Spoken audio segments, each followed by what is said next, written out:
Hello friends, आज मैं आपको बताऊंगा पशुओं में एसिडिटी का इलाज।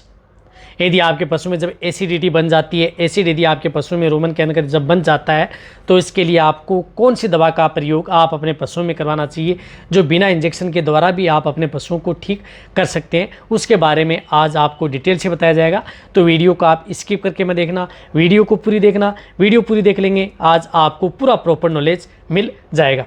देखो, सबसे पहले तो मैं बताना चाहता हूँ कि यदि आपके पशु में एसिड बनता है, तो मेरे पास ये वीडियो इसलिए लेकर के आया कि मेरे पास व्हाट्सएप पर इस तरह के मैसेज आ रहे थे कि सर, जब हमारे पशु में जब एसिड बनता है तो हम उसको इनो पिला देते हैं, इनो ठीक रहेगा क्या? या जो इस तरह की जो ड्रिंक्स आती हैं जिनसे एसिड बनता है, तो वो पिलाने से हमारे पशुओं को आराम आ जाता है। देखो, और कई बार यदि हमारे पशुओं में जो एसिड से संबंधित जो एसिड की जो ह्यूमन वाली जो मेडिसिन आती हैं, उससे भी पशुओं को आराम आ जाता है क्या?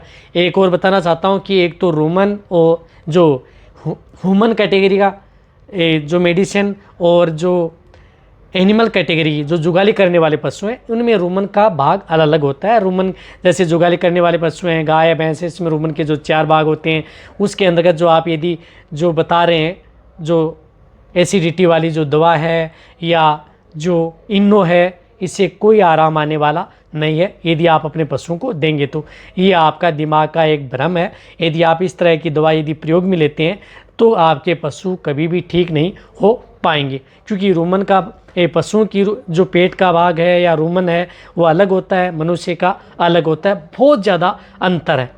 तो जब यदि आपके पशु में जब एसिडिटी बनती है तो आपके पशुओं की जो रूमन की पीएच है वह डाउन हो जाती है, यानी 7 से 6.8 9 से यदि नीचे आपके पशु की चली जाती है, तो उसकी वजह से आपके पशुओं में एसिड बनना स्टार्ट हो जाता है। एसिडिटी बनती भी क्यों है? एसिड इसलिए बनता है यदि आपके पशु यदि आपने पशु को कुछ इस तरह से ज़्यादा खिला देते हैं, या कुछ इस तरह का आहार, यदि आप अपने पशु दूध की मात्रा बढ़ाने के लिए भी कुछ इस तरह का जो दाना मिश्रण है वो आप अपने पशु को ज़्यादा दे देते हैं, तो उसकी वजह से भी आपके पशु में एसिड बन जाता है। इसी के तौर पर यदि आप अपने पशु को कुछ इस प्रकार का आहार खिलाते हैं, या कुछ इस तरह का पड़ा हुआ आहार, जो रोटियां हैं या कुछ भी इस तरह से बनी हुई, जो मैंने बताई भी है कि यदि आपके पशु में एसिडोसिस केस में, तो उस तरह की दिक्कत यदि आपके पशु में हो जाती है, या खिला देते हैं तो भी आपके पशु में दिक्कत हो जाती है।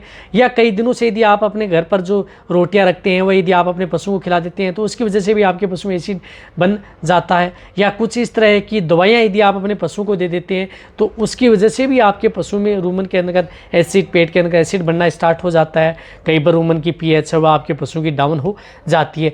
ज़्यादातर देखो, आपके पशु में जो रूमन की पीएच होती है, वह खाने पीने की वजह से आपके पशु की रूमन की पीएच है वो डाउन चली जाती है। उसकी वजह से आपके पशु में एसिड बनना स्टार्ट हो जाता है।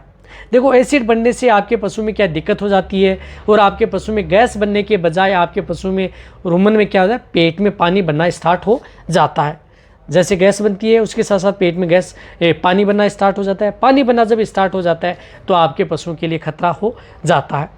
तो इससे बचाव के लिए, जब यदि आपके पशु में इस तरह की दिक्कत होती है, आपको लगता है कि आप अपने पशुओं को ज़्यादा कुछ खिला दिए है या कुछ इस तरह का आहार दे दिया है, तो आपके पशु में एसिड न बने, तो आप अपने घर पर जो मीठा सोडा होता है, जिसे हम सोडियम बाइकार्बोनेट बोलते हैं, जिस तरह से इसका ये सोडियम बाइकार्बोनेट, तो इसका प्रयोग आप अपने पशुओं में करवा सकते हैं, तो आप अपने पशु को बचा सकते हैं। सबसे मेन यही एक दवा है आपके पशु में जब एसिड यदि बन जाता है। यदि जो लार्ज एनिमल्स हैं, बड़े पशु, आपको लग रहा है कि आपके पशु में एसिड की शिकायत हो गई है, तो आप 100 से 200 ग्राम आप एक साथ आप अपने पशु को ये दे सकते हैं। और फिर यदि आप 2 से 4 घंटे बाद में भी आप एक साथ आप 100 से 200 ग्राम एक साथ दे सकते हैं, जब यदि आपके पशु में एसिडिटी बन जाती है। यदि आपके पशु में एसिड न बने, तो इसके बचाव के लिए आप अपने पशु को ये 50 ग्राम आप अपने पशु को, जैसे यदि आपने ज़्यादा कुछ इस तरह का दे दिया, दाना मिश्रण दे दिया या कुछ इस तरह का खिला दिया है बहुत मात्रा में, तो उसके साथ आप अपने पशु को दे सकते हैं। तो आपके पशु की जो रूमन की पीएच है वो डाउन होने से आप अपने पशु को एसिड होने से बचा सकते हैं। तो ये आपको कहीं पर भी, किसी भी क्षेत्र में, घर में आपको ये मिल जाएगा। लेकिन एक और बताना चाहता हूँ कि जो यदि आप सोडियम बाइकार्बोनेट लेके आते हैं, जो इस तरह का सोडियम बाइकार्बोनेट यदि आप पैकिंग लेकर के आते हैं, उसका रिजल्ट आपके पशु में अच्छा देखने को मिलता है, जो आप मीठा सोडा खुला लेकर के आते हैं। इसी के साथ साथ आप अपने पास जो रूमन एपैस पाउडर आता है, इस पाउडर का भी प्रयोग आप अपने पशु में कर सकते हैं, बहुत ही अच्छा रिजल्ट देता है। देखो, रूमन से संबंधित किसी भी तरह की यदि आपके पशु में दिक्कत यदि हो जाती है, तो इस तरह के पाउडर का प्रयोग करके आप अपने पशुओं को बचा सकते हैं और इस बीमारी से भी आप अपने पशुओं को बचा सकते हैं। तो ये रूमन एपेस पाउडर आप 100 ग्राम एक साथ आप अपने पशुओं को पानी में घोल करके आप अपने पशुओं को ओरली दे सकते हैं। छोटे एनिमल्स हैं, मीडियम साइज़ के हैं तो इसे आप 50 ml दे सकते हैं, उससे भी छोटे हैं तो आप 20 ग्राम आप इसे दे सकते हैं।